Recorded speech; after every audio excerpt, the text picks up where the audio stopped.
for 503 Gurbachan Singh Nagra Sacramento, Sarabjit Singh Kulwinder Kaur Dhoot, Surjit Chahal Yuba City, Gurdev Singh Sohal Antelope, Sarabjit Singh Alko Nevada, Kamaljit Singh Daulatpuria Manteca, Bisla ਪਰਿਵਾਰ Fresno, Kuldeep Singh Sangha, ਧਰਮ Singh Sangha Bakersfield. ਇਹਨਾਂ ਸਾਰਿਆਂ ਦਾ ਧੰਨਵਾਦ। ਜੇ ਤੁਸੀਂ ਵੀ ਇਸ ਪ੍ਰੋਗਰਾਮ ਨੂੰ ਸਪਾਂਸਰ ਕਰਨਾ ਚਾਹੁੰਦੇ ਹੋ, ਸੰਪਰਕ ਕਰ ਸਕਦੇ ਹੋ 408 722 7698 ਦੇ ਉੱਤੇ ਜੀ।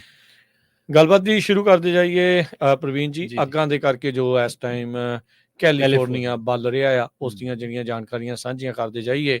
ਕੈਲੀਫੋਰਨੀਆ ਦੇ ਵਿੱਚ ਇਸ ਟਾਈਮ ਉਸ ਦੇ ਇਤਿਹਾਸ ਦੀ ਹੁਣ one of the biggest largest ਜਿਹੜੀ ਵਾਈਲਡ ਫਾਇਰ ਆ ਉਹ ਬਣ ਚੁੱਕੀ ਆ, ਪਾਰਕ ਫਾਇਰ।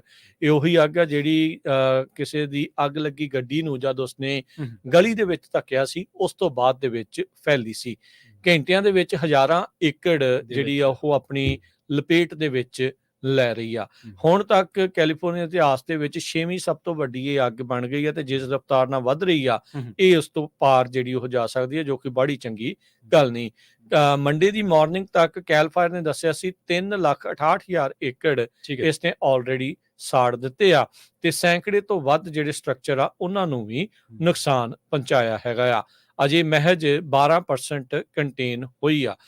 ਕਈ ਏਰੀਆ ਦਾ ਹਿਸਾਬ ਨਹੀਂ ਆਉਂਦਾ। 575 ਸਕੁਅਰ ਮਾਈਲ ਦਾ ਜਿਹੜਾ ਏਰੀਆ ਆ ਇਸ ਦੇ ਅਧੀਨ ਆਲਰੇਡੀ ਆ ਚੁੱਕਾ। ਰੋਡ ਆਈਲੈਂਡ ਜਿਹੜਾ ਕਿ ਇੱਕ ਸੂਬਾ ਆ, ਉਸ ਦਾ ਅੱਧਾ ਸਾਈਜ਼ ਇਹ ਬਣ ਜਾਂਦਾ ਆ। ਸੈਨ ਫਰਾਂਸਿਸਕੋ ਕਾਉਂਟੀ ਤੋਂ ਇਹ 12 ਗੁਣਾ ਵੱਡੀ ਅੱਗ ਬਣੀ ਆ, ਤੇ ਲਾਸ ਐਂਜਲਸ ਸਿਟੀ ਦੇ ਨਾਲੋਂ ਵੀ ਇਹ ਇਸ ਟਾਈਮ ਵੱਡੀ ਅੱਗ ਇਸ ਟਾਈਮ ਬਣ ਚੁੱਕੀ ਆ। ਕ੍ਰੀਕ ਫਾਇਰ ਜਿਸ ਨੇ 3,79,000 ਜਿਹੜੇ ਸਾੜੇ ਸੀਗੇ, ਅੱਗ ਜਿਹੜੀ ਉਹ ਲੱਗੀ ਸੀਗੀ। ਤੇ ਇੱਕ LNU ਲਾਈਟਨਿੰਗ ਕੰਪਲੈਕਸ ਫਾਇਰ ਸੀਗੀ 3,63,000 ਦੇ ਦਰਮਿਆਨ ਇਸ ਟਾਈਮ ਜਿਹੜੀ ਚੱਲ ਰਹੀ ਹੈ। 2020 ਦੀਆਂ ਲੱਗੀਆਂ ਹੋਈਆਂ ਅੱਗਾਂ ਆ। ਹੁਣ ਤੱਕ ਕੈਲੀਫੋਰਨੀਆ ਇਤਿਹਾਸ ਦੇ ਵਿੱਚ ਜਿਹੜੀ ਆਗਸਟ ਕੰਪਲੈਕਸ ਫਾਇਰ ਆ ਉਸ ਨੇ 1 ਮਿਲੀਅਨ ਏਕੜ ਤੋਂ ਵੱਧ ਸਾੜਿਆ ਸੀ। ਫਿਰ ਦੂਜੀ ਜਿਹੜੀ ਸਭ ਤੋਂ ਖਤਰਨਾਕ ਅੱਗ ਸੀ ਡਿਕਸੀ ਫਾਇਰ ਸੀ, ਜਿਸ ਨੇ 9,63,000 ਜਿਹੜੇ ਆ ਉਹ ਏਰੀਏ ਨੂੰ ਸਾੜ ਦਿੱਤਾ ਸੀਗਾ। 4 ਕਾਉਂਟੀਜ਼ ਬਿਊਟ, ਪਲੂਮਸ, ਸ਼ਾਸਤਾ ਤੇ ਟਿਹਾਮਾ ਇਸ ਟਾਈਮ ਪਾਰਕ ਫਾਇਰ ਤੋਂ ਪੀੜਤ ਨੇ, ਤੇ 4,000 ਤੋਂ ਵੱਧ ਜਿਹੜੀਆਂ ਬਿਲਡਿੰਗਸ ਆ ਉਹ ਅਜੇ ਵੀ ਖਤਰੇ ਦੇ ਅੰਡਰ ਚੱਲ ਰਹੀਆਂ ਆ, ਜੇ ਅਜੇ ਤੱਕ ਜੇ ਇਸ ਨੂੰ ਕਾਬੂ 'ਚ ਨਾ ਪਾਇਆ ਗਿਆ। ਅਜੇ ਤੱਕ ਕੋਈ ਨੋਨ ਇੰਜਰੀਜ਼ ਜਾਂ ਫੈਟੈਲਿਟੀਜ਼ ਤਾਂ ਨਹੀਂ ਜਿਹੜੀਆਂ ਹੋਈਆਂ, ਜੋ ਕਿ ਇੱਕ ਚੰਗੀ ਗੱਲ ਆ, ਪਰ ਮਾਲੀ ਨੁਕਸਾਨ ਖਾਸਾ ਇਸ ਦੇ ਕਰਕੇ ਲਗਾਤਾਰ ਹੋ ਰਿਹਾ ਆ। ਤੇਜ਼ ਹਵਾਵਾਂ ਦੇ ਨਾਲ ਜਦੋਂ ਅੱਗ ਦਾ ਸੁਮੇਲ ਹੁੰਦਾ ਆ ਤਾਂ ਫਾਇਰ ਟਰਨੇਡੋਜ਼, ਜਿਸ ਨੂੰ ਫਾਇਰ ਟਰਨੇਡੋਜ਼ ਆਖਿਆ ਜਾਂਦਾ ਆ, ਉਹ ਇੱਥੇ ਬਣੇ, ਜਿਸ ਕਰਕੇ ਅੱਗ ਹੋਰ ਵੀ ਤੇਜ਼ੀ ਦੇ ਨਾਲ ਜਿਹੜੀ ਉਹ ਫੈਲੀ। ਜਿਹੜੇ ਲੋਕ ਮਸਾਂ ਬਚੇ ਆ ਉਹ ਇਹ ਕਹਿ ਰਹੇ ਆ ਵੀ ਹਰ ਇੱਕ ਪਾਸੇ ਚੌਸ਼ਫੇਰਾ ਇਸ ਟਾਈਮ ਅੱਗ ਦੀ ਲਪੇਟ ਦੇ ਵਿੱਚ ਆ। ਅਸੀਂ ਬਹੁਤ ਕੋਸ਼ਿਸ਼ ਕੀਤੀ ਵੀ ਅੱਗ ਨੂੰ ਪਿੱਛੇ ਜਿਹੜਾ ਉਹ ਛੱਡ ਦਈਏ, ਪਰ ਉਸ ਨੂੰ ਕਹਿੰਦੇ ਆ ਵੀ ਉਹ ਨਹੀਂ ਛੱਡ ਸਕੇ। ਤੇ ਇੱਕ ਬੰਦੇ ਨੇ ਦੱਸਿਆ ਵੀ ਉਹਦੀ ਬਾਂਹ ਵੀ ਜਿਹੜੀ ਆ ਇਸ ਦੇ ਵਿੱਚ ਜਿਹੜੀ ਉਹ ਸੜ ਗਈ ਸੀਗੀ। ਸੋ ਹਾਲਾਤ ਖਾਸੇ ਜਿਹੜੇ ਆ ਉਹ ਮਾੜੇ ਬਣੇ ਪਏ ਆ, ਤੇ ਵੱਖ-ਵੱਖ ਇਹਨਾਂ ਇਲਾਕਿਆਂ ਦੇ ਵਿੱਚ ਆਲਰੇਡੀ ਐਮਰਜੈਂਸੀ ਡਿਕਲੇਅਰ ਕੀਤੀ ਜਾ ਚੁੱਕੀ ਆ। ਜੀ ਬਿਲਕੁਲ। ਅਗਲੀ ਖਬਰ ਦੇ ਵੱਲ ਉਹਦੀ ਤੇ ਗੱਲ ਕਰੀਏ ਸਦਰਨ ਇਲਾਕਿਆਂ ਦੇ ਵਿੱਚ। ਕੈਲੀਫੋਰਨੀਆ ਦੇ ਸਦਰਨ ਇਲਾਕਿਆਂ ਦੇ ਵਿੱਚ ਐਲ ਸੈਂਟਰੋ ਕਾਉਂਟੀ ਹੈ, ਜਿੱਥੇ US ਕਸਟਮ ਤੇ ਬਾਰਡਰ ਪ੍ਰੋਟੈਕਸ਼ਨ ਜਿਹੜੇ ਏਜੰਟਸ ਨੇ, ਉਹਨਾਂ ਨੇ ਹੁਣ ਇਸ ਇਲਾਕੇ ਦੇ ਵਿੱਚ ਦੂਜੀ ਜਿਹੜੀ ਵਾਲ ਆ ਉਹ ਬਣਾਉਣੀ ਸ਼ੁਰੂ ਕਰ ਦਿੱਤੀ ਹੈ। ਜਿਹੜੀ ਦੱਸਿਆ ਜਾ ਰਿਹਾ ਕਿ ਜਿਹੜੀ ਪਹਿਲਾਂ ਜਿਹੜੀ ਇੱਕ ਵਾਲ ਜਿਹੜੀ ਮੌਜੂਦ ਹੈ, ਉਹ ਜਿਹੜੀ ਜਿੰਨੀ ਵੀ ਡਰੱਗ ਇਹਨਾਂ ਇਲਾਕਿਆਂ ਦੇ ਵਿੱਚ ਆ ਰਹੀ ਹੈ ਬਾਹਰੋਂ, ਉਹਨੂੰ ਰੋਕਣ ਦੇ ਵਿੱਚ ਸਮਰੱਥ ਹੈ। ਤੇ ਫਲੋ ਆਫ ਫੈਂਟਨਲ ਜਿਹੜਾ ਉਹ ਕਹਿੰਦੇ ਕਿ ਹੁਣ ਪਹਿਲਾਂ ਨਾਲੋਂ ਵੀ ਜ਼ਿਆਦਾ ਵੱਧ ਗਿਆ। ਐਲ ਸੈਂਟਰੋ ਸੈਕਟਰ ਦੇ ਵਿੱਚ ਜਿਹੜੇ ਦੱਸਦੇ ਨੇ ਕਿ ਜਿਹੜੇ ਅਧਿਕਾਰੀ ਨੇ, ਚੀਫ ਨੇ ਜੋਰਜੀ ਬਿਵੋਨੋ, ਉਹਨਾਂ ਨੇ ਇਹ ਗੱਲ ਦੱਸੀ ਹੈ ਕਿ ਪਿਛਲੇ ਇਹਨਾਂ ਸਮਿਆਂ ਦੇ ਵਿੱਚ 25% ਜਿਹੜਾ ਇਜ਼ਾਫਾ ਉਹ ਹੋਇਆ। ਫੈਂਟਨਲ ਜਿਹੜੀ ਸੇਜ਼ ਕੀਤੀ ਉਹ ਪਿਛਲੇ ਇਹਨਾਂ ਸਮਿਆਂ ਦੇ ਦੌਰਾਨ, ਇਸੇ ਸਮੇਂ ਦੌਰਾਨ ਜਿਹੜੀ ਸੇਜ਼ ਕੀਤੀ ਸੀ, ਫੜੀ ਗਈ ਸੀ, ਬਰਾਮਦ ਕੀਤੀ ਸੀ, ਉਹਦੇ ਨਾਲੋਂ 25% ਜ਼ਿਆਦਾ ਹੈ। ਇਸ ਕਰਕੇ ਉਹ ਕਹਿੰਦੇ ਕਿ ਹੁਣ ਸਾਨੂੰ ਲੱਗਦਾ ਕਿ ਇਹਨੂੰ ਹੋਰ ਸੁਰੱਖਿਅਤ ਤਰੀਕੇ ਦੇ ਨਾਲ ਸਾਨੂੰ ਪ੍ਰੋਟੈਕਟ ਕਰਨਾ ਪਊਗਾ। ਤੇ ਨਾਲ ਹੀ ਉਹਨਾਂ ਨੇ ਕਿਹਾ ਕਿ ਜਿਹੜੀ ਇਹ ਸੈਕਿੰਡ ਫੈਂਸ ਅਸੀਂ ਕੋਸ਼ਿਸ਼ ਕਰਾਂਗੇ ਇਹਨੂੰ ਛੇਤੀ ਤੋਂ ਛੇਤੀ ਪੂਰੀਆਂ ਕਰਨ ਦੀ, ਤਾਂ ਜੋ ਜਿਹੜੀ ਫੈਂਟਨਲ ਦੀ ਖੇਪਾਂ ਇੱਧਰ ਆਉਂਦੀਆਂ ਨੇ, ਲੰਘਦੀਆਂ ਨੇ, ਉਹਨਾਂ ਨੂੰ ਰੋਕਿਆ ਜਾ ਸਕੇ, ਉਹਨਾਂ ਤੇ ਲਗਾਮ ਲਾਈ ਜਾ ਸਕੇ। ਸਿਨੋਲਾ ਕਾਰਟਨ ਦੇ ਕਈ ਬੰਦੇ ਨੇ ਜਿਹੜੇ, ਜਿਨ੍ਹਾਂ ਦੇ ਬਾਰੇ ਕਿਹਾ ਜਾਂਦਾ ਵੀ ਉਹ ਵੀ ਇਹਨਾਂ ਇਲਾਕਿਆਂ ਦੇ ਵਿੱਚ ਸਰਗਰਮ ਨੇ, ਤੇ ਲਗਾਤਾਰ ਉਹ ਇਹਨਾਂ ਇਲਾਕਿਆਂ ਦੇ ਵਿੱਚ ਫੈਂਟਨਲ ਦੀਆਂ ਖੇਪਾਂ ਲੰਘਾ ਰਹੇ ਨੇ। ਤੇ ਕਈ ਮਾਮਲਿਆਂ ਦੇ ਵਿੱਚ ਇਹਨਾਂ ਅਧਿਕਾਰੀਆਂ ਦਾ ਮੰਨਣਾ ਹੈ ਕਿ ਉਹ ਕਾਮਯਾਬ ਵੀ ਹੋ ਜਾਂਦੇ ਨੇ। ਸੋ ਅਮਰੀਕਾ ਦੇ ਵਿੱਚ ਆਉਂਦੀਆਂ ਫੈਂਟਨਲ ਦੀਆਂ ਖੇਪਾਂ ਨੂੰ ਰੋਕਣ ਵਾਸਤੇ ਹੁਣ ਸਦਰਨ ਇਲਾਕਿਆਂ ਦੇ ਵਿੱਚ ਜਿਹੜੀ ਦੂਜੀ ਵਾਲ ਆ ਉਹਦੇ ਤੇ ਕੰਮ ਸ਼ੁਰੂ ਹੋ ਚੁੱਕਿਆ। ਜੀ, ਸਨੋਲਾ ਕਾਰਟਲ ਦਾ ਦੱਸ ਜਾਈਏ ਵੀ ਜਿਹੜਾ ਲੀਡਰ ਸੀ ਅਲ ਮੇਯੋ ਜਾਂ ਜ਼ੰਬਾਡਾ, ਉਸ ਨੂੰ ਬੀਤੇ ਦਿਨੀ ਜਿਹੜਾ ਉਹ ਗ੍ਰਿਫਤਾਰ ਕੀਤਾ ਗਿਆ ਸੀ, ਤੇ ਅਲ ਚਾਪੋ ਦਾ ਜਿਹੜਾ ਮੁੰਡਾ ਸੀਗਾ ਯਕੀਨ ਗਜ਼ਮੈਨ ਲੋਪੇਜ਼, ਉਸਨੇ ਵੀ ਜਿਹੜਾ ਉਹ ਸਰੈਂਡਰ ਕਰ ਦਿੱਤਾ ਸੀ। ਹੁਣ ਜਿਹੜਾ ਇਸ ਦੇ ਨਾਲ ਹੀ ਚਲੋ ਜੁੜੀ ਖਬਰ ਆ, ਕਾਰਟਲ ਲੀਡਰ ਜਿਹੜਾ ਅਲ ਮੇਯੋ ਜ਼ੰਬਾਡਾ ਆ, ਉਹਦਾ ਅਟਰਨੀ ਕਹਿੰਦਾ ਆ ਵੀ ਮੇਰੇ ਕਲਾਇੰਟ ਨੂੰ ਤਾਂ ਕਿਡਨੈਪ ਕਰ ਲਿਆ ਤੇ ਕਿਡਨੈਪ ਕਰਕੇ ਯੂਐਸ ਦੇ ਵਿੱਚ ਲਿਆਂਦਾ ਗਿਆ, ਕਿਉਂਕਿ ਬੜੀ ਇਹਨਾਂ ਨੇ ਗੇਮ ਪਾ ਕੇ ਇਸ ਨੂੰ ਵੀ ਤੈਨੂੰ ਇਹਨੂੰ ਮਿਲਾਉਣਾ ਹੈ ਕਿ ਉਹਨੂੰ ਮਿਲਾਉਣਾ ਆ, ਇੱਥੇ ਲੈ ਕੇ ਜਾਵਾਂਗੇ, ਉਹ ਕਰਕੇ ਇਹਨੂੰ ਪ੍ਰਾਈਵੇਟ ਜਹਾਜ਼ 'ਚ ਬਿਠਾ ਕੇ ਅਮਰੀਕਾ 'ਚ ਲਿਆਂਦਾ ਸੀ, ਜਿੱਥੇ ਆਉਂਦੇ ਹੀ ਇਸ ਨੂੰ ਗ੍ਰਿਫਤਾਰ ਜਿਹੜਾ ਉਹ ਕਰ ਲਿਆ ਗਿਆ ਸੀ। ਹੁਣ ਉਹਦਾ ਜਿਹੜਾ ਅਟਰਨੀ ਆ ਇਸ ਨੂੰ ਜਿਹੜਾ ਘੁਮਾਉਣ ਦੀ ਕੋਸ਼ਿਸ਼ ਕਰ ਰਿਹਾ ਹੈਗਾ ਆ। ਅਗਲੀ ਜਿਹੜੀ ਪ੍ਰਵੀਨ ਜੀ ਖਬਰ ਕਰਦੇ ਜਾਈਏ, ਲੇ ਆਫ ਦਾ ਸਿਲਸਿਲਾ ਅਜੇ ਵੀ ਜਾਰੀ ਆ। ਬੇ ਏਰੀਏ ਦੇ ਵਿੱਚ ਈਸਟ ਬੇ ਦੀ ਇੱਕ ਵਾਈਨ ਕੰਟਰੀ ਆ, ਉਹਨਾਂ ਦੇ ਵਿੱਚ 1000 ਹੋਰ ਜੌਬ ਕੱਟਸ ਆਈਆਂ ਹੈਗੀਆਂ ਆ। ਓਕਲੈਂਡ, ਇਹ ਜਿਹੜੀ ਕਿ ਇੱਥੇ ਬੇਸਬਾਲ ਦੀ ਟੀਮ ਸੀਗੀ, ਉਹ ਵੀ ਓਕਲੈਂਡ ਨੂੰ ਹੁਣ ਛੱਡ ਕੇ ਜਾ ਰਹੀ ਆ। ਇਸ ਤੋਂ ਪਹਿਲਾਂ ਬਾਸਕਟਬਾਲ ਦੀ ਤੇ ਫੁੱਟਬਾਲ ਦੀ ਜਿਹੜੀਆਂ ਟੀਮਸ ਆ, ਉਹਨਾਂ ਨੇ ਵੀ ਓਕਲੈਂਡ ਨੂੰ ਬਾਏ ਬਾਏ ਕਰ ਦਿੱਤੀ ਸੀਗੀ। ਬੇਰੀਏ ਦੇ ਵਿੱਚ ਮਾਸ ਲੇ-ਆਫਸ ਦਾ ਸਿਲਸਿਲਾ ਲਗਾਤਾਰ ਚੱਲ ਰਿਹਾ ਹੈਗਾ। ਵਾਈਨ ਕੰਟਰੀ ਕੰਪਨੀ ਦੀ ਬੈਂਕਰਪਸੀ ਤੋਂ ਬਾਅਦ ਦੇ ਵਿੱਚ ਇਹ ਸਾਰਾ ਕੁਝ ਵਾਪਰਿਆ। ਰਿਚਮੰਡ ਗ੍ਰੀਨ ਟੈਕ ਕੰਪਨੀ ਵੀ ਕਹਿ ਲਓ ਵੀ ਸੁੰਗੜ ਕੇ ਜਿਹੜੀ ਉਹ ਰਹਿ ਗਈ ਆ। ਵਾਰਨ ਲੈਟਰਸ EDD ਨੂੰ ਘੱਲੇ ਗਏ, ਜਿਸ ਵਿੱਚ 1071 ਬੇ ਏਰੀਏ ਦੇ ਜਿਹੜੇ ਇੰਪਲੋਈਜ਼ ਆ, ਵਰਕਰਸ ਆ, ਉਹਨਾਂ ਨੂੰ ਹੁਣ ਜੌਬ ਤੋਂ ਹੱਥ ਧੋਣਾ ਪਵੇਗਾ। ਸੋ ਓਵਰਆਲ ਕਹਿੰਦੇ ਵੀ ਓਕਲੈਂਡ ਏ ਦੇ ਡਿਪਾਰਚਰ ਦੇ ਨਾਲ ਸਿੱਧੇ ਤੌਰ ਦੇ ਉੱਤੇ 591 ਜੌਬਸ ਜਿਹੜੀਆਂ ਉਹ ਲਾਸ ਹੋਈਆਂ ਆ। ਐਥਲੈਟਿਕਸ ਇਨਵੈਸਟਮੈਂਟ ਗਰੁੱਪ, ਉਹਨਾਂ ਦੀਆਂ 415 ਜੋ ਕਿ ਬਿਜ਼ਨਸ ਕਰ ਰਹੀ ਸੀ ਬੇਸਬਾਲ ਟੀਮ ਦੇ ਨਾਲ, ਤੇ 176 ਜਿਹੜੇ ਆ ਬੇ ਏਰੀਆ ਸਪੋਰਟਿੰਗ ਕੇਟਰਿੰਗ ਵਾਲੇ ਆ, ਉਹਨਾਂ ਨੇ ਆਪਣੇ ਕਾਮਿਆਂ ਨੂੰ ਜਵਾਬ ਦਿੱਤਾ ਹੈ। ਇਸ ਦੇ ਨਾਲ ਮੌਕਸੀਅਨ ਪਾਵਰ, ਉਹਨਾਂ ਨੇ ਰਿਚਮੰਡ ਦੇ ਵਿੱਚ 247 ਜੌਬਸ ਆ, ਉਹਨਾਂ ਨੂੰ ਜਿਹੜਾ ਉਹ ਬਾਏ ਬਾਏ ਆਖੀ ਹੈ। ਗ੍ਰੀਨ ਬੈਟਰੀ ਜਿਹੜੀ ਇਹਨਾਂ ਦੀ ਇਹ ਕੰਪਨੀ ਸੀ, ਤੇ ਇਸੇ ਤਰੀਕੇ ਨਾਲ ਵਾਈਨ ਵਿੰਟੇਜ ਵਾਈਨ ਸਟੇਟਸ ਆ, ਉਹਨਾਂ ਨੇ ਵੀ 233 ਹੋਰ ਜੌਬਸ ਆ, ਉਹਨਾਂ ਨੂੰ ਅਲਵਿਦਾ ਆਖਿਆ ਆ। ਜੀ, ਅਗਲੀ ਖਬਰ ਦੇ ਵੱਲ ਵਧੀਏ ਤੇ ਗੱਲ ਕਰੀਏ ਕੈਲੀਫੋਰਨੀਆ ਦੇ ਸੈਨ ਫਰਾਂਸਿਸਕੋ ਦੇ ਉੱਪਰ ਉਹਨਾਂ ਇਲਾਕਿਆਂ ਦੇ ਬਾਰੇ ਜਿਹੜੇ ਕਿ ਪਹਾੜੀ ਇਲਾਕੇ ਦੱਸੇ ਜਾਂਦੇ ਨੇ, ਤੇ ਹਾਈਵੇ 1 ਦੇ ਉੱਤੇ ਇੱਕ ਬੜਾ ਦਰਦਨਾਕ ਸੜਕ ਹਾਦਸਾ ਜਿਹੜਾ ਵਾਪਰ ਗਿਆ। ਕਾਰ ਜਿਹੜੀ ਆ ਉਹ ਡੂੰਗੀ ਖਾਈ ਦੇ ਵਿੱਚ ਜਾ ਡਿੱਗੀ ਹੈ, ਤੇ ਇਸ ਕਰਕੇ 3 ਲੋਕਾਂ ਦੀ ਜਿਹੜੀ ਆ ਉਹ ਮੌਤ ਹੋ ਗਈ। ਇਹ ਤਿੰਨੇ ਜਣੇ ਕਾਰ ਦੇ ਵਿੱਚ ਸਵਾਰ ਸੀਗੇ। ਕੈਲੀਫੋਰਨੀਆ ਹਾਈਵੇ ਪੈਟਰੋਲ ਨੇ ਜਿਹੜੀ ਜਾਣਕਾਰੀ ਦਿੱਤੀ, ਉਹਨਾਂ ਨੇ ਦੱਸਿਆ ਕਿ ਇਹ ਜਿਹੜੀ ਕਾਰ ਆ 3 ਤੋਂ ਲੈ ਕੇ 400 ਫੁੱਟ ਡੂੰਗੀ ਖਾਈ ਦੇ ਵਿੱਚ ਜਾ ਡਿੱਗੀ ਸੀਗੀ, ਤੇ ਇਸ ਕਰਕੇ ਇਹ ਜਿਹੜਾ ਇਲਾਕਾ ਉਹ 15 ਮੀਲਾਂ ਦੂਰ ਪੈਂਦਾ ਹੈ ਸਾਊਥ ਦੇ ਇਲਾਕਿਆਂ ਦੇ ਵਿੱਚ ਸੈਨ ਫਰਾਂਸਿਸਕੋ ਤੋਂ। ਤੇ ਉਸ ਤੋਂ ਬਾਅਦ ਉਹ ਦੱਸਦੇ ਆ ਕਿ ਜਦੋਂ ਤੱਕ ਪੁਲਿਸ ਉੱਥੇ ਪਹੁੰਚੀ ਜਾਂ ਜਦੋਂ ਤੱਕ ਰਾਹਤ ਤੇ ਬਚਾਅ ਕਾਰਜ ਸ਼ੁਰੂ ਹੋਏ, ਉਦੋਂ ਤੱਕ ਕਾਰ ਸਵਾਰ ਜਿਹੜੇ ਆ ਉਹਨਾਂ ਨੂੰ ਮ੍ਰਿਤਕ ਹੀ ਉੱਥੇ ਦੇਖਿਆ ਗਿਆ ਸੀ, ਮ੍ਰਿਤਕ ਹੀ ਉਹਨਾਂ ਨੂੰ ਮਿਲੇ ਸੀਗੇ ਜਿਹੜੇ ਕਿ ਉੱਥੇ ਪਹੁੰਚੀ ਸੀ ਟੀਮ। ਇਹਨਾਂ ਦੀ ਜਿਹੜੀ ਪਛਾਣ ਹੋਈ ਹੈ 36 ਸਾਲਾ ਬ੍ਰਾਇਲ ਅਰੋਮਾ ਦੇ ਰੂਪ ਦੇ ਵਿੱਚ ਹੋਈ ਹੈ। ਫੋਰਟ ਰਿਲੇ ਕੈਂਸਸ ਦੇ ਰਹਿਣ ਵਾਲੇ ਸੀਗੇ। 29 ਸਾਲਾ ਮੁਹੰਮਦ ਨੂਰੀ ਦੇ ਰੂਪ ਦੇ ਵਿੱਚ, ਤੇ 28 ਸਾਲਾ ਐਂਜਲਿਕਾ ਗੈਕੋ ਦੇ ਰੂਪ ਦੇ ਵਿੱਚ ਇਹਨਾਂ ਦੀ ਹੋਈ ਹੈ ਪਛਾਣ, ਜਿਹੜੇ ਕਿ ਇਹ ਦੋਨੇ ਸੈਨ ਫਰਾਂਸਿਸਕੋ ਦੇ ਰਹਿਣ ਵਾਲੇ ਸੀਗੇ। ਜਿਹੜੇ 28 ਸਾਲਾ ਤੇ 29 ਸਾਲਾ ਜਿਹੜੀ ਬੀਬੀ ਹੈ, ਇਹ ਦੋਵੇਂ ਦੱਸਿਆ ਜਾ ਰਿਹਾ ਕਿ ਇਹ ਜਿਹੜੇ ਹਾਦਸੇ ਦੇ ਕਾਰਨ ਨੇ ਉਹਨਾਂ ਦੀ ਹਲੇ ਜਾਂਚ ਜਾਰੀ ਹੈ, ਪਰ ਉਸ ਤੋਂ ਬਾਅਦ ਕਾਰ ਦਾ ਜਿਹੜਾ ਸੰਤੁਲਨ ਆ ਉਹ ਵਿਗੜ ਗਿਆ ਸੀਗਾ, ਜਿਹਦੇ ਕਰਕੇ ਇੱਕ ਕਾਰ ਇੰਨੀ ਡੂੰਗੀ 3 ਤੋਂ ਲੈ ਕੇ 400 ਫੁੱਟ ਜਿਹੜਾ ਥਾਂ ਦੱਸਿਆ ਗਿਆ, ਉਹ ਡੂੰਗੀ ਖਾਈ ਦੇ ਵਿੱਚ ਜਾ ਡਿੱਗੀ, ਤੇ ਇੱਕ ਵੀ ਬੰਦਾ ਇਹਦੇ ਵਿੱਚ ਜਿਹੜਾ ਸਵਾਰ ਸੀ ਉਹ ਨਹੀਂ ਬਚ ਸਕਿਆ। ਜੀ, ਅਗਲੀ ਗੱਲ ਕਰੀਏ LA ਦਾ ਇੱਕ ਜਿਹੜਾ ਸ਼ਹਿਰ ਆ, ਉਹਨਾਂ ਨੂੰ ਹੁਣ ਪੁਲਿਸ ਵਾਲਿਆਂ ਨੂੰ ਸਾਰਿਆਂ ਨੂੰ ਜਿਹੜੀਆਂ ਇਲੈਕਟ੍ਰਿਕ ਗੱਡੀਆਂ ਜਿਹੜੀਆਂ ਆ ਉਹ ਮਿਲਣ ਜਾ ਰਹੀਆਂ ਆ। ਇਹ ਪਹਿਲਾ ਸਦਰਨ ਕੈਲੀਫੋਰਨੀਆ ਦਾ ਇਹ ਸ਼ਹਿਰ ਬਣਿਆ ਆ ਜਿੱਥੇ ਉਹਨਾਂ ਨੇ ਅੱਜ ਇਸ ਦੀ ਘੁੰਡ ਚੁਕਾਈ ਕੀਤੀ ਆ। 20 ਨਵੀਆਂ ਜਿਹੜੀਆਂ ਟੈਸਲਾਜ਼ ਆ ਉਹ ਲਾਂਚ ਕੀਤੀਆਂ ਗਈਆਂ। ਸਾਊਥ ਪੈਸੇਡੀਨਾ ਇਹ ਸ਼ਹਿਰ ਦਾ ਨਾਂ ਆ। LA ਤੋਂ ਇਹ ਥੋੜਾ ਜਿਹਾ ਹੀ ਦੂਰ ਹੈਗਾ ਆ। ਸੋ ਕਹਿੰਦੇ ਵੀ ਜਿਹੜੇ ਗੈਸ ਗਜ਼ਲਿੰਗ ਪੁਲਿਸ ਕਰੂਜ਼ਰ ਆ ਉਹਨਾਂ ਨੂੰ ਹੁਣ ਟੈਸਲਾਜ਼ ਦੇ ਨਾਲ ਤਬਦੀਲ ਕੀਤਾ ਗਿਆ ਹੈਗਾ ਆ। ਉਹ ਹੁਣ ਇਹ ਦੇਖਣ ਵਾਲੀ ਗੱਲ ਰਹੂਗੀ ਪ੍ਰਵੀਨ ਜੀ ਵੀ ਇਸ ਇਲਾਕੇ ਦੇ ਵਿੱਚ ਵੈਸੇ ਵੀ ਬਹੁਤ ਸਾਰੀਆਂ ਹਾਈ ਸਪੀਡ ਚੇਜ਼ ਲੰਮੇ ਸਮੇਂ ਦੇ ਲਈ ਕਈ ਦੀ ਹੁੰਦੀਆਂ ਰਹਿੰਦੀਆਂ ਆ। ਹੁਣ ਇਹ ਨਾ ਹੋਵੇ ਬੈਟਰੀ ਡੈਡ ਹੋ ਜਾ ਕਰੇ, ਇਹ ਜ਼ਰੂਰ ਇੱਕ ਚਿੰਤਾ ਜਿਹੜੀ ਉਹਨਾਂ ਨੂੰ ਬਣੀ ਰਹੂਗੀ।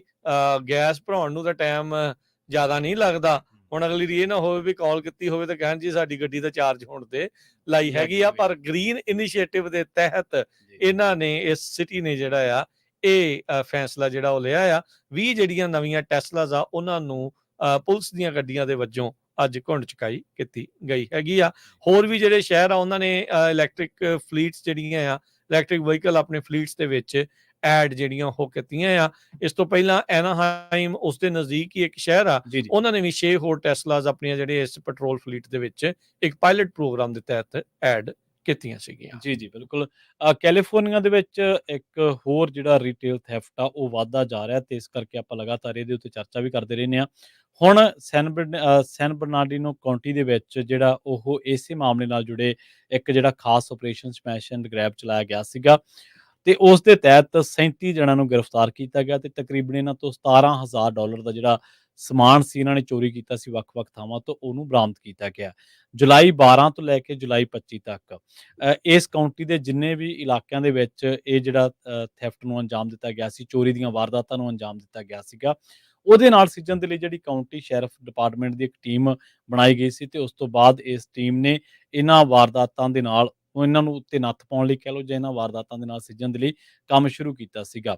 ਉਹਨਾਂ ਨੇ ਕੀ ਕੀਤਾ, 15 ਫੈਲਨੀ ਅਰੈਸਟ ਹੋਈਆਂ ਨੇ, 22 ਮਿਸਡਿਮੀਨਰ ਦੇ ਤਹਿਤ ਅਰੈਸਟ ਕੀਤੇ ਗਏ ਨੇ, ਤੇ ਤਕਰੀਬਨ ਉਹ ਕਹਿੰਦੇ ਨੇ ਕਿ 16,799 ਤਕਰੀਬਨ 17,000 ਦੇ ਕਰੀਬ ਜਿਹੜਾ ਲੁੱਟਿਆ ਹੋਇਆ ਸਮਾਨ ਆ ਵੱਖ-ਵੱਖ ਥਾਵਾਂ ਤੋਂ, ਉਹ ਇਹਨਾਂ ਨੇ ਬਰਾਮਦ ਕੀਤਾ ਹੈ। ਦੱਸਿਆ ਜਾ ਰਿਹਾ ਕਿ ਸ਼ੈਰਿਫ ਡਿਪਾਰਟਮੈਂਟ ਨੇ ਜਿਹੜੀਆਂ ਰਿਕਵਰਡ ਪ੍ਰਾਪਰਟੀ ਨੇ ਉਹਨਾਂ ਦੇ ਵਿੱਚ ਜਿਹੜੇ ਇੱਕ ਨਿਕੋਟਾਈਨ ਗਮ ਜਾਂ ਇੱਕ ਗਨ, ਜਿਹੜੀਆਂ ਨੇ ਹਥਿਆਰ ਵੀ ਜਿਹੜੇ ਨੇ ਸੀਗੇ ਇਹਨਾਂ ਦੇ ਵਿੱਚ ਸੀਗੇ, ਇਹਨਾਂ ਨੇ ਚੋਰੀ ਕੀਤੇ ਸੀ ਇੱਕ ਸ਼ਾਪ ਦੇ ਉੱਤੋਂ, ਉਹ ਵੀ ਜਿਹੜੇ ਨੇ ਉਹ ਬਰਾਮਦ ਕੀਤੇ ਨੇ। ਆਪਰੇਸ਼ਨ ਸਮੈਸ਼ ਐਂਡ ਗ੍ਰੈਬ ਜਿਹੜਾ ਸੀਗਾ ਉਹ ਫੋਕਸ ਸੀਗਾ ਜਿੰਨਾ ਵੀ ਰਿਟੇਲ ਥੈਫਟ ਨੂੰ ਲੰਘੇ ਦਿਨਾਂ ਦੇ ਵਿੱਚ ਅੰਜਾਮ ਦਿੱਤਾ ਗਿਆ। ਨਾਲ ਹੀ ਸਪੈਸ਼ਲੀ ਕਹਿੰਦੇ ਕਿ ਉਹਨਾਂ ਦੇ ਵਿੱਚ ਇੱਥੇ ਇਹ ਬੰਦਿਆਂ ਨੇ ਆਰਗੇਨਾਈਜ਼ਡ ਤਰੀਕੇ ਦੇ ਨਾਲ ਇਹਨੂੰ ਅੰਜਾਮ ਦਿੱਤਾ। ਮੰਨ ਲਓ ਇੱਕ ਬੰਦਾ ਚਲਾ ਗਿਆ, ਉਸ ਤੋਂ ਬਾਅਦ ਉਹਨੇ ਗੱਲ ਨਹੀਂ ਲਾਇਆ, ਜਿਹੜਾ ਵੀ ਉੱਥੇ ਗੱਲ ਕਰਦਾ ਸੀ ਜਾਂ ਕੰਮ ਕਰਦਾ ਸੀ ਉਹਦੇ ਨਾਲ ਹੱਥੋਂ-ਪਾਈ ਕੀਤੀ, ਜਾਂ ਉਹਦੇ ਨਾਲ ਉਹਨੂੰ ਉਲਝਾ ਲਿਆ ਕਿਸੇ ਵੀ ਤਰੀਕੇ ਨਾਲ, ਤੇ ਉਸ ਤੋਂ ਬਾਅਦ ਉੱਥੇ ਲੁੱਟ-ਮਾਰ ਕੀਤੀ।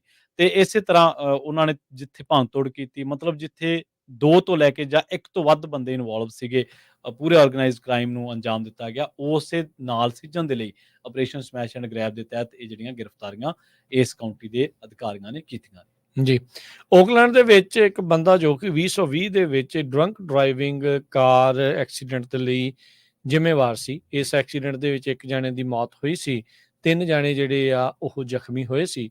ਉਸਨੇ ਪਲੀ ਡੀਲ ਪ੍ਰੋਸੀਕਿਊਟਰਸ ਦੇ ਨਾਲ ਬਣਾਈ ਆ।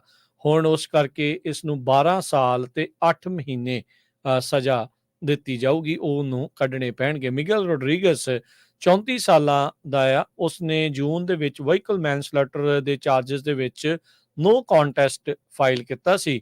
ਇਹ ਐਕਸੀਡੈਂਟ ਕਰਕੇ ਬੰਦੇ ਨੂੰ ਮਾਰ ਕੇ ਉੱਥੋਂ ਫਰਾਰ ਵੀ ਜਿਹੜਾ ਉਹ ਹੋ ਗਿਆ ਸੀ। ਹਿੱਟ ਐਂਡ ਰਨ ਜਿਹੜਾ ਇਸਨੇ ਕੀਤਾ ਸੀ। 9 ਸਤੰਬਰ ਨੂੰ ਇਸ ਨੂੰ ਕਹਿੰਦੇ ਵੀ ਫਾਰਮਲੀ ਸੈਂਟੈਂਸ ਕੀਤਾ ਜਾਊਗਾ। 29 ਮਾਰਚ 2020 ਤੋਂ ਇਹ ਲਗਾਤਾਰ ਜੇਲ੍ਹ ਦੇ ਵਿੱਚ ਹੀ ਆ, ਜਿਸ ਤੋਂ ਬਾਅਦ ਜਦੋਂ ਇਸ ਨੂੰ ਉੱਥੋਂ ਗ੍ਰਿਫਤਾਰ ਕੀਤਾ ਗਿਆ ਸੀ। ਡੈਸਮੰਡ ਕਿੰਗ 29 ਸਾਲਾਂ ਦਾ ਸੀ, ਜੋ ਕਿ ਇਸ ਹਾਦਸੇ ਦੇ ਵਿੱਚ ਮਾਰਿਆ ਗਿਆ ਸੀ। ਬੈਂਕਰੋਫਟ ਐਵੀਨਿਊ ਓਕਲੈਂਡ ਦੇ ਵਿੱਚ ਕਹਿੰਦਾ ਵੀ ਡਰਾਈਵਵੇ ਦੇ ਉੱਤੇ ਸਾਈਡ ਤੇ ਖੜਾ ਸੀ ਜਦ ਉਹ ਇਸ ਰੋਡਰੀਗਸ ਦੀ ਜਿਹੜੀ ਆ 2013 ਦੀ ਮੈਲੀਬੂ ਗੱਡੀ ਦੇ ਹੇਠਾਂ ਆ ਗਿਆ ਸੀ। ਕਹਿੰਦਾ ਵੀ ਇਹ ਇੱਕ ਨੂੰ ਪਾਸ ਕਰਕੇ ਜਾਣ ਲੱਗਾ ਸੀਗਾ, ਬਹੁਤ ਤੇਜ਼ ਸੀਗੇ, ਗੱਡੀ ਜਿਹੜੀ ਇੱਕ 'ਚ ਵੱਜ ਕੇ ਦੂਜੇ ਪਾਸੇ ਨੂੰ ਗਈ, ਤੇ ਇਹ ਜਿਹੜਾ ਮੁੰਡਾ ਆ ਡੈਸਮੰਡ ਕਿੰਗ ਇਸ ਦੇ ਹੇਠਾਂ ਆ ਗਿਆ। ਪਹਿਲਾਂ ਰੋਡਰੀਗਸ ਦੇ ਉੱਤੇ 11 ਵੱਖ-ਵੱਖ ਜਿਹੜੇ ਚਾਰਜ ਲਾਏ ਗਏ ਸੀ, ਵਹੀਕਲ ਮੈਨਸਲੌਟਰ ਤੋਂ ਲੈ ਕੇ ਡਰੰਕ ਡਰਾਈਵਿੰਗ ਤੇ ਡਰੱਗ ਪੋਜੈਸ਼ਨ ਦੇ ਵੀ, ਪਰ ਇਵੈਂਚੁਅਲੀ ਇਸਨੇ ਪਲੀ ਡੀਲ ਜਿਹੜੀ ਪ੍ਰੋਸੀਕਿਊਟਰਸ ਦੇ ਨਾਲ ਬਣਾ ਕੇ 12 ਸਾਲ ਜਿਹੜੇ ਹੁਣ ਸਜ਼ਾ ਦੇ ਵਿੱਚ ਕੱਟੇਗਾ। ਇਸ ਤੋਂ ਇਲਾਵਾ ਜਿਹੜੇ 3 ਲੋਕ ਜ਼ਖਮੀ ਹੋਏ ਸੀ, 39 ਸਾਲ, 45 ਸਾਲ ਤੇ 50 ਸਾਲ ਉਸ ਟਾਈਮ ਉਹਨਾਂ ਦੀ ਉਮਰ ਦੱਸੀ ਜਾਂਦੀ ਸੀ। ਜੀ, ਅਗਲੀ ਖਬਰ ਦੇ ਵੱਲ ਵਧੀਏ ਤੇ ਗੱਲ ਕਰੀਏ ਕੈਲੀਫੋਰਨੀਆ ਦੇ ਵਿੱਚ ਲੰਘੇ ਦਿਨੀ ਜਿਹੜਾ ਭੂਚਾਲ ਆਇਆ, ਲੰਘੇ ਦਿਨੀ ਕਿ ਅੱਜ ਸਵੇਰੇ ਕਹਿ ਸਕਦੇ ਹਾਂ, 4.9 ਮੈਗਨੀਟਿਊਡ ਦਾ ਜਿਹੜਾ ਭੂਚਾਲ ਆ ਉਹ ਦਰਜ ਕੀਤਾ ਗਿਆ, ਦੇਖਿਆ ਗਿਆ ਸਦਰਨ ਕੈਲੀਫੋਰਨੀਆ ਦੇ ਇਲਾਕਿਆਂ ਦੇ ਵਿੱਚ। ਯੂਐਸ ਜਿਹੜਾ ਜਿਓਲੋਜੀਕਲ ਸਰਵੇ ਆ ਉਹਦੇ ਦੱਸਣ ਦੇ ਮੁਤਾਬਕ 1 ਵਜੇ ਇਸ ਭੂਚਾਲ ਨੇ ਕਈ ਇਲਾਕਿਆਂ ਨੂੰ ਹਿੱਟ ਕੀਤਾ, ਜਿਨ੍ਹਾਂ ਦੇ ਵਿੱਚ ਇਹਦਾ ਜਿਹੜਾ ਅਸਰ ਦੇਖਿਆ ਗਿਆ ਉਹ ਮੈਟਰੋਪੋਲੀਟਨ ਲਾਸ ਐਂਜਲਸ ਤੋਂ ਲੈ ਕੇ ਤੇ ਨਦਰਨ ਸੈਨ ਡਿਏਗੋ ਕਾਉਂਟੀ ਤੱਕ ਜਿਹੜੇ ਇਲਾਕਿਆਂ ਤੱਕ ਦੇਖਿਆ ਗਿਆ। ਤੇ ਨਾਲ ਹੀ ਉਹਨਾਂ ਨੇ ਦੱਸਿਆ ਕਿ ਇੱਕ ਹੋਰ ਭੂਚਾਲ ਜਿਹਦਾ ਐਕਸਪੈਕਟ ਕੀਤਾ ਜਾ ਰਿਹਾ ਸੀ ਇਸ ਤੋਂ ਬਾਅਦ, ਜਿਹਦੇ ਬਾਰੇ ਦੱਸਿਆ ਜਾ ਰਿਹਾ ਸੀਗਾ ਕਿ ਉਹ ਵੀ 4.9 ਮੈਗਨੀਟਿਊਡ ਦਾ ਸੀਗਾ ਤੇ ਉਹ ਵੀ ਇਹਨਾਂ ਇਲਾਕਿਆਂ ਦੇ ਵਿੱਚ ਹਿੱਟ ਕਰ ਸਕਦਾ ਸੀਗਾ। ਤੇ ਇਹ ਵੀ ਜਿਹੜੀ ਅਦਾਰੇ ਵੱਲੋਂ ਜਾਂ ਮਹਿਕਮੇ ਵੱਲੋਂ ਕਹਿ ਲਓ ਕਿ ਜਾਣਕਾਰੀ ਦਿੱਤੀ ਗਈ ਹੈ ਕਿ ਲੰਘੇ ਦਿਨਾਂ ਦੇ ਵਿੱਚ ਜਿਹੜੀਆਂ ਅਲਾਸਕਾ ਤੇ ਹੋਰ ਜਿਹੜੀਆਂ ਕੰਟੀਨੈਂਟਲ ਯੂਨਾਈਟਿਡ ਸਟੇਟਸ ਦੇ ਵਿੱਚ ਜਿਹੜੇ ਇਲਾਕੇ ਨੇ, ਉਹਨਾਂ ਨੇ ਕੈਲੀਫੋਰਨੀਆ ਦੇ ਨਾਲੋਂ ਕਿਤੇ ਜ਼ਿਆਦਾ ਜਿਹੜੇ ਭੂਚਾਲ ਨੇ ਉਹਨਾਂ ਦਾ ਸਾਹਮਣਾ ਕੀਤਾ ਹੈ। ਹਜ਼ਾਰਾਂ ਦੀ ਗਿਣਤੀ ਦੇ ਵਿੱਚ ਜਿਹੜੇ ਭੂਚਾਲ ਨੇ, ਅਰਥਕੁਏਕ ਨੇ, ਉਹ ਕੈਲੀਫੋਰਨੀਆ ਦੇ ਵਿੱਚ ਹਮੇਸ਼ਾ ਕੈਲੀਫੋਰਨੀਆ ਨੂੰ ਹਿੱਟ ਕਰਦੇ ਰਹਿੰਦੇ ਨੇ, ਜਿਨ੍ਹਾਂ ਦੇ ਵਿੱਚ ਮੋਸਟਲੀ ਜਿਹੜਾ ਮੈਗਨੀਟਿਊਡ ਹੁੰਦਾ ਉਹ 3 ਤੋਂ ਲੈ ਕੇ 5 ਦੇ ਵਿਚਾਲੇ ਮਤਲਬ ਜ਼ਿਆਦਾਤਰ ਸਮੇਂ ਦੇ ਵਿੱਚ ਰਹਿੰਦਾ। ਅਗਲੀ ਜਿਹੜੀ ਗੱਲ ਕਰਦੇ ਜਾਈਏ ਇੱਕ ਦੋ ਨੈਸ਼ਨਲ ਨਿਊਜ਼ ਦੇ ਨਾਲ, ਫਿਰ ਆਪਾਂ ਸਮਾਪਤੀ ਕਰਾਂਗੇ। ਪ੍ਰੈਜ਼ੀਡੈਂਟ ਬਾਈਡਨ ਹੋਣਾ ਨੇ, ਜਿਹੜਾ ਆਪਾਂ ਸਵੇਰੇ ਵੀ ਖਬਰ ਕਰ ਰਹੇ ਸੀਗੇ, ਵੀ ਸੁਪਰੀਮ ਕੋਰਟ ਦੇ ਵਿੱਚ ਵੱਡੀਆਂ ਤਬਦੀਲੀਆਂ ਲਾਉਣ ਨੂੰ ਲੈ ਕੇ ਜਿਹੜਾ ਆਪਣਾ ਸਮਰਥਨ ਜਾਂ ਆਪਣਾ ਪ੍ਰਸਤਾਵ ਰੱਖਿਆ ਆ। ਉਹ ਕਹਿੰਦੇ ਆ ਵੀ 18 ਸਾਲ ਜਿਹੜੀ ਆ ਉਹ ਲਿਮਿਟ ਹੋਣੀ ਚਾਹੀਦੀ ਆ ਸੁਪਰੀਮ ਕੋਰਟ ਦੇ ਜਸਟਿਸ ਦੀ, ਇਸ ਤੋਂ ਜ਼ਿਆਦਾ ਨਹੀਂ।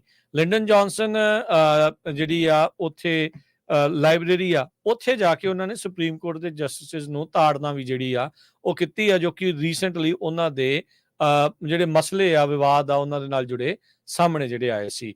ਉਧਰ ਹੈਰਿਸ ਕੈਂਪੇਨ ਦੇ ਵਿੱਚ ਨਾਰਥ ਕੈਰੋਲੀਨਾ ਦੇ ਜਿਹੜੇ ਗਵਰਨਰ ਰॉय ਕੂਪਰ ਆ, ਨਾਮ ਆ ਰਿਹਾ ਸੀਗਾ ਕੰਸੀਡਰੇਸ਼ਨ ਦੇ ਵਿੱਚ ਵੀ ਉਹਨਾਂ ਦੇ ਵਾਈਸ ਪ੍ਰੈਜ਼ੀਡੈਂਟ ਹੋ ਸਕਦੇ ਆ ਟਿਕਟ ਦੇ ਉੱਤੇ, ਤੇ ਕਹਿੰਦੇ ਵੀ ਉਹਨਾਂ ਨੇ ਆਪਣਾ ਨਾਮ ਇਸ ਰੇਸ ਚੋਂ ਵਾਪਸ ਲੈ ਲਿਆ ਹੈਗਾ ਆ। ਸੋ ਨਾਰਥ ਕੈਰੋਲੀਨਾ ਦੇ ਰॉय ਕੂਪਰ ਨੇ ਜਿਹੜਾ ਆ ਅੱਜ ਇਹ ਐਲਾਨ ਕੀਤਾ ਹੈਗਾ ਆ। ਸੋ ਕਹਿੰਦੇ ਵੀ ਐਕਸਲਰੇਟਿਡ ਸਰਚ ਇਸ ਦੇ ਵਿੱਚ ਅੱਗੇ ਜਿਹੜੀ ਉਹ ਚੱਲ ਰਹੀ ਸੀਗੀ। ਕਹਿੰਦੇ ਵੀ ਇਹਨਾਂ ਦਾ ਫੈਸਲਾ ਹੁਣ 1 ਵੀਕ ਬਾਅਦ ਆਇਆ ਆ, ਜਦੋਂ ਅੱਜ ਤੋਂ 1 ਵੀਕ ਪਹਿਲਾਂ ਜਿਹੜੇ ਵਾਈਸ ਪ੍ਰੈਜ਼ੀਡੈਂਟ ਮੌਜੂਦਾ ਤੌਰ ਦੇ ਉੱਤੇ ਕਮਲਾ ਹੈਰਿਸ ਆ, ਉਹਨਾਂ ਨੂੰ ਅੰਡੋਰਸ ਕਰ ਦਿੱਤਾ ਸੀਗਾ ਪ੍ਰੈਜ਼ੀਡੈਂਟ ਬਾਈਡਨ ਨੇ, ਵੀ ਮੇਰੀ ਥਾਂ ਦੇ ਉੱਤੇ ਜਿਹੜੀ ਡੈਮੋਕ੍ਰੇਟਸ ਦੀ ਟਿਕਟ ਤੋਂ ਇਹ ਰਨ ਜਿਹੜਾ ਉਹ ਕਰਨ ਜਾ ਰਹੇ ਹੈਗੇ ਆ। ਜੀ। ਤੇ ਜਾਂਦੇ ਜਾਂਦੇ ਮਾਰਕੀਟਸ ਦਾ ਜੇ ਤੁਹਾਨੂੰ ਸਾਰਿਆਂ ਨੂੰ ਹਾਲ ਦੱਸਦੇ ਜਾਈਏ, ਅੱਜ ਸੋਮਵਾਰ ਦੀ ਕਲੋਜ਼ਿੰਗ ਦੇ ਉੱਤੇ ਡਾਓ ਜੋਨ ਦੇ ਵਿੱਚ 49 ਪੁਆਇੰਟਾਂ ਦੀ ਗਿਰਾਵਟ ਦਰਜ ਹੋਈ, 40,540 ਤੇ ਬੰਦ ਹੋਇਆ। S&P 4 ਪੁਆਇੰਟ ਵੱਧ ਕੇ 5464, ਨੈਸਡੈਕ 12 ਪੁਆਇੰਟ ਵੱਧ ਕੇ 17,370 ਦੇ ਉੱਤੇ। ਸੋਨੇ ਦਾ ਭਾਅ $2380 ਪ੍ਰਤੀ ਆਉਂਸ, ਕੱਚੇ ਤੇਲ ਦੀ ਕੀਮਤ $75 ਪ੍ਰਤੀ ਬੈਰਲ ਰਹੀ ਆ। 10 ਈਅਰ ਯੀਲਡ 4.18%, ਕ੍ਰਿਪਟੋ ਕਰੰਸੀ ਚ ਬਿਟਕੋਇਨ 66,574 $, ਤੇ ਇਥੀਰੀਅਮ 3300 ਤੇ $27 ਦੇ ਬਰਾਬਰ ਚੱਲ ਰਿਹਾ ਆ। ਜੀ, ਜੇ ਇਸੇ ਤਰ੍ਹਾਂ ਕਰੰਸੀ ਦੀ ਗੱਲ ਕਰਦੇ ਚੱਲੀਏ ਤਾਂ ਕਰੰਸੀ ਅੱਜ ਜਿਹੜਾ ਕੈਨੇਡੀਅਨ ਡਾਲਰ ਆ ਉਹਦੀ ਕੀਮਤ $1 ਦੇ ਬਰਾਬਰ $1 ਤੇ 39 ਸੈਂਟ ਰਹੀ ਹੈ।